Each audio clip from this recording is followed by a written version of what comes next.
Action News starts now. Right now, the Trump administration is withholding more than $5.5 billion in education funding. It's a move that threatens to destabilize school budgets and directly affects students and educators.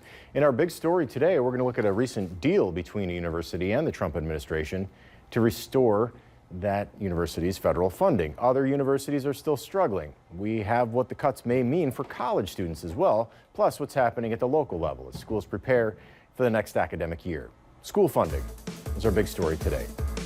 Columbia University is the one that's reached a deal with the Trump administration, agreeing to pay more than $220 million to resolve several federal probes into claims that the school violated anti-discrimination laws and get most of its federal funding restored. Julia Benbrook is at the White House with those details.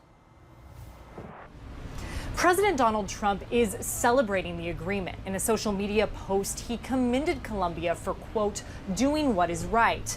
But this settlement and Trump's broader push for policy change at universities does raise major questions about academic freedom and the role of the federal government on college campuses. Columbia did not admit wrongdoing, but under the terms of the deal to resolve several federal probes into allegations that it had violated anti-discrimination laws, it did agree to pay the government a $200 million settlement over 3 years and an additional $21 million to settle U.S. Equal Employment Opportunity Commission investigations.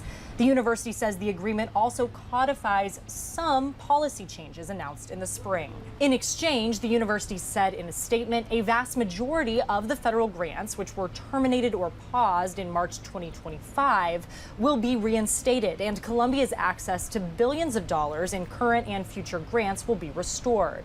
In her first interview since the deal was announced, Columbia's acting president, Claire Shipman, framed the federal funding freeze as an existential threat to the university that needed to be resolved and defended the decision to strike a deal. It doesn't cross the red lines that we laid out. It protects our academic integrity. That was, of course, essential to us.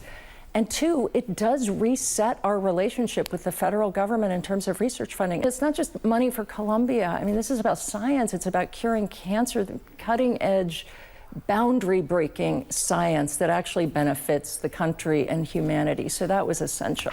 While she highlighted that Trump was not personally involved in the negotiations that she was a part of, Shipman did suggest that he was keeping track of what was going on. At the White House, I'm Julia Benbrook. The Trump administration and Harvard University are going head-to-head in federal court over billions of dollars in federal funding cuts.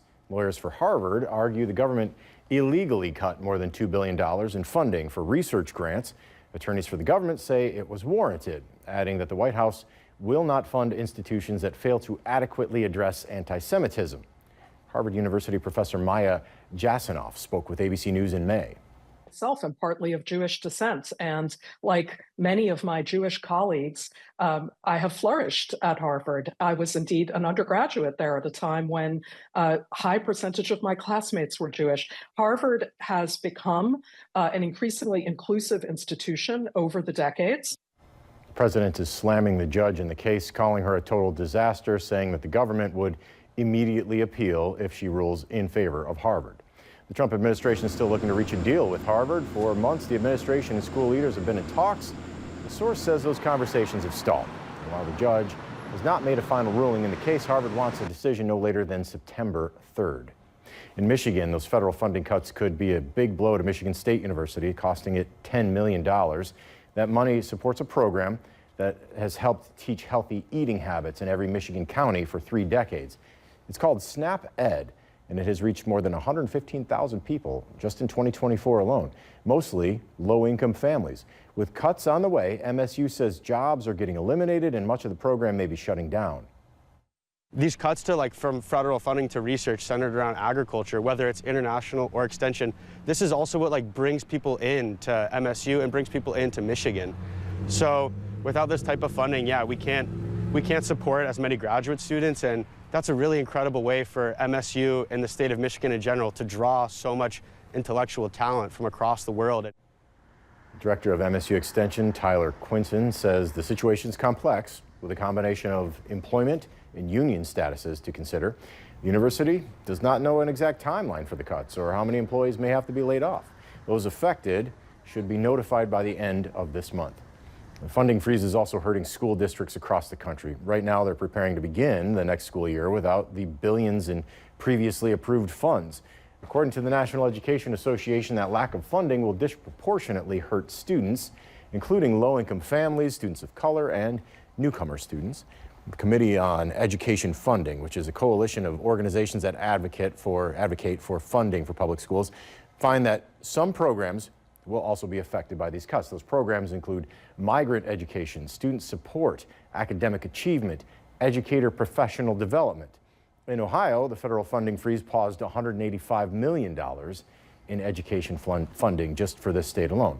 Now, the funding cuts come as many schools are seeing a bigger need for money. In Wood County, Perrysburg schools once again going back to voters this November. The school board proposed putting the 5-year, $7.8 million levy on the ballot earlier this month, and that resolution was approved Monday night.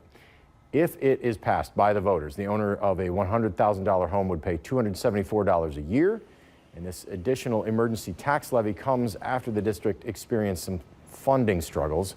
Last November, voters rejected a levy request, forcing staff cuts. This past May, voters did approve a renewal levy for the district. In Michigan, some schools are also in limbo right now as they wait for state lawmakers to pass a budget plan. A number of districts already approved budgets without knowing how much funding they're going to get from the state.